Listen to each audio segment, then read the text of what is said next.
Social media पे एक बड़े ही प्रतिष्ठित व्यक्ति हैं जिनका नाम मैं यहाँ नहीं लूँगी। मैं उनके वीडियोस देखती हूँ, मैं उन्हें फॉलो करती हूँ। आज मैंने उनका एक वीडियो देखा जिसमें उन्होंने किसी और का पोस्ट शेयर किया था, जिसमें उन्होंने कहा कि एक बुज़ुर्ग दंपति अपने घर को भगवान का घर कह रहे थे। किसी के पूछने पर कि आप अपने घर को भगवान का घर क्यों कह रहे हैं, बुजुर्ग दंपति ने बताया, ये हमारे घर की परंपरा है, हम अपने घर को भगवान का घर मानते हैं। लोग कहते हैं ना कि हमारे घर में भगवान रहते हैं, हमारे घर में मंदिर है, लेकिन हम ऐसा मानते हैं कि हम भगवान के घर में रहते हैं। ये बात मुझे बड़ी अच्छी लगी, मेरे दिल को छू गई। तो मैंने सोचा कि आप लोगों के साथ ये बात शेयर करूं, क्योंकि ये बात हमें दो चीज़ सिखाती है। एक तो कि हम भगवान के घर में रह रहे हैं, तो यहाँ पे ऊंच नीच का भेदभाव ख़त्म हो जाता है। मतलब घर छोटा है या बड़ा, हम भगवान के घर में हैं तो एक सुकून मिलता है, एक शांति मिलती है। और दूसरा कि आदमी चाहे कितना भी पूजा पाठ कर ले, कितना भी स्पिरिचुअल हो जाए, मरने से सबको फियर होता है, लेकिन जब हम पहले से ही भगवान के घर में रह रहे हैं तो भगवान के घर जाने की चिंता कैसी। तो ये बात मुझे अच्छी लगी, तो मैंने आप लोगों के साथ शेयर किया। आप लोग बताइएगा कि आप लोगों को ये बात कैसी लगी। जी हाँ दोस्तों, मैं हूँ कल्पना और मैं बड़े ही दिल से स्वागत करती हूँ आप सभी का मेरे इस चैनल पर। तो आज की कहानी है एक बहुत बड़े कंपनी के CEO की, जो अपने माँ के साथ रहता था। मैं यहाँ एक बात क्लियर कर देना चाहती हूँ कि जब बच्चा बड़ा हो जाता है, नौकरी करने लगता है, बिजनेस व्यापार करने लगता है, तो लोग बड़े ही आसानी से कह देते हैं कि माँ बाप उनके साथ रहते हैं। लेकिन मैं यहाँ एक बात क्लियर करना चाहूँगी कि ये भाई साहब अपने माँ के साथ रहते थे। मतलब सिर्फ इतना है कि पेड़ पत्ते के साथ नहीं रहता, पत्ता पेड़ के साथ रहता है। तो चलिए कहानी को आगे बढ़ाते हैं। ये भाई साहब जो थे, इनकी माँ भगवान में बड़ा विश्वास रखती थी, मंदिर जाती थी, पूजा पाठ करती थी और बेटे से भी कहती कि बेटा थोड़ा आस्था, थोड़ा श्रद्धा भगवान के प्रति दिखाया कर। उन्हीं की वजह से आज जो तू है वो उन्हीं की वजह से है। पर बेटा ये नहीं मानता। उसका कहना था कि जिस दिन मुझे वो नज़र आएंगे उस दिन मैं मान लूँगा। जिस दिन वो मेरे साथ रहेंगे उन्हें समझ में आएगा कि मैं कितना काम करता हूँ। मैं सिर्फ मंदिर आने के लिए, पूजा पाठ करने के लिए मेरे पास इतना टाइम नहीं है। माँ कहती ऐसी बातें नहीं बोलते बेटा। और समय बीत रहा था। एक दिन जब ये भाई साहब सो के सुबह उठे तो माँ को कहा कि माँ एक कप चाय बना के दो। माँ ने कहा सोफे पे जाके बैठ जा, मैं लेके आती हूँ।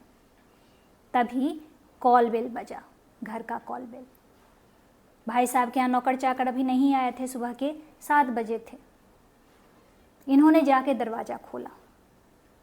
सामने एक जेंटलमैन खड़े थे जिन्होंने सूट बूट टाई पहन रखी थी। अब ये भाई साहब सोचने लगे कि सुबह सुबह हमारे घर में कौन आ गया। पूछने पर पता चला कि वो भगवान है। ये आश्चर्यचकित हो गया। इसने कहा ऐसा कैसे हो सकता है। तो जो भगवान थे वो कह रहे थे क्यों नहीं हो सकता है, तुम ही तो कहते हो कि मैं तुम्हें नज़र नहीं आता हूँ इसलिए तुम मुझे नहीं मानते हो। तो चलो आज मैं तुम्हें नज़र आ रहा हूँ तो मान लो मैं हूँ।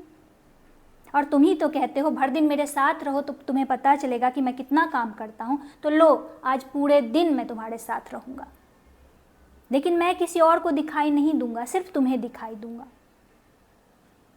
ये सारी बातें हो ही रही थी कि तभी माँ पीछे से आई चाय लेके और कहने लगी किसके साथ बात कर रहा है, दरवाजे पे तो कोई खड़ा नहीं है।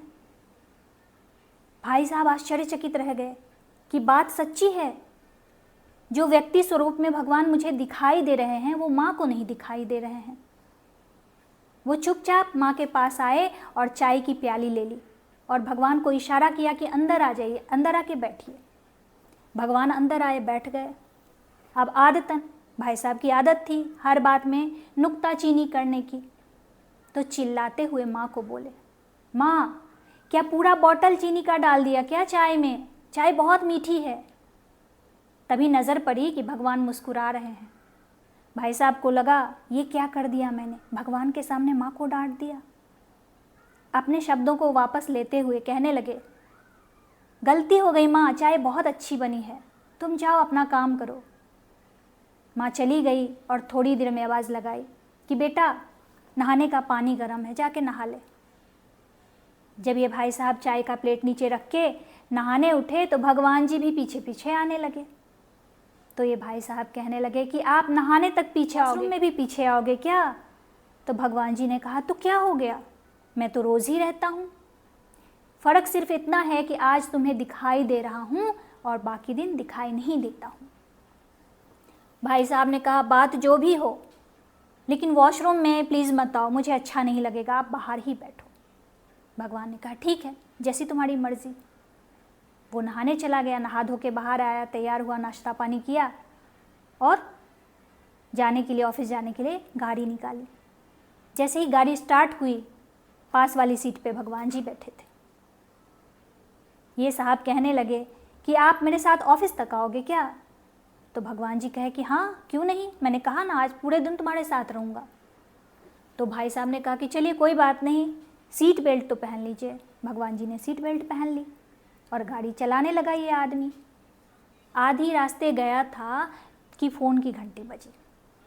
अब ये सोचने लगा कि फ़ोन कैसे उठाऊं, गाड़ी चलाते चलाते फ़ोन उठाना गलत है ना, अब भगवान जी के सामने इतना गलत काम तो नहीं कर सकता। गाड़ी को साइड किया, फ़ोन उठाया, बातें की और फिर फ़ोन को रख दिया। ऑफिस पहुंचा।